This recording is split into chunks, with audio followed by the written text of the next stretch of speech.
ফুটন্ত গরম পানিতে মুড়ি দিয়ে দেখুন, এত মজার একটা রেসিপি হবে যে আপনি কল্পনাও করতে পারবেন না। ঝটপট করে এই নাস্তাটি যদি একবার বানিয়ে খান তাহলে রোজ বানাতে মন চাইবে, এত বেশি লোভনীয় হয়। তো প্রথমে হচ্ছে ফুটন্ত গরম পানিতে আমি 3 কাপের মতো মুড়ি দিয়ে দিচ্ছি। অনেক সময় কিন্তু মুড়ি তেনায় যায়, মানে হচ্ছে খাওয়া যায় না, তো সেই মুড়ি দিয়েও কিন্তু এটা করতে পারবেন, খেতে কিন্তু দারুণ হয়ে থাকে।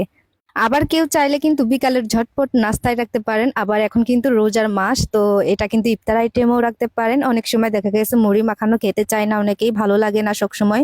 তো এইভাবে করে যদি এটা করেন খেতে কিন্তু দারুণ হয়।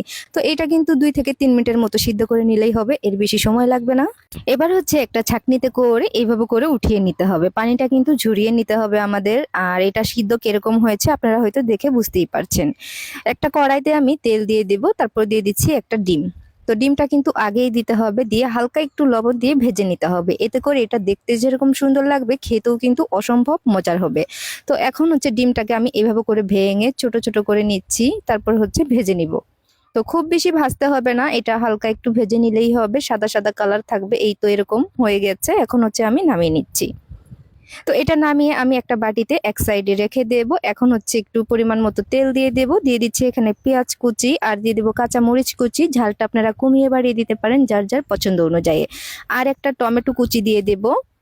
এতে করে কিন্তু খেতে আরো বেশি ভালো লাগবে, কারণ টমেটো হচ্ছে সবটা খাবারের স্বাদ বাড়িয়ে দেয়। দিয়ে দিব এখানে স্বাদ মতো লবণ, দিয়ে দিচ্ছি সামান্য পরিমাণে হলুদের গুঁড়া। দিয়ে এখন হচ্ছে হালকা করে এটাকে ভেজে নিতে হবে। তো ভাজা হয়ে গেলে এখানে দিয়ে দিতে হবে মুড়িগুলা। তো মুড়ি দিয়ে আমি আবারও এটাকে একটু হালকা করে নেড়ে চেড়ে নেব। আর দিয়ে দিচ্ছি এখানে ডিম। তো ডিমটা কিন্তু দেখতে একেবারে সাদা সাদা হয়েছে। তো এইভাবে করে ডিমটা কিন্তু দিবেন, তাহলে দেখতে সুন্দর লাগবে, খেতেও কিন্তু ভালো লাগে আমার কাছে। তো এবার হচ্ছে আমি ভেজে নেব। আর এখানে কিন্তু আরো একটা জিনিস দিতে হবে, ওইটা দিলে কিন্তু টেস্টটা আরো বেশি মজার হয়ে থাকে।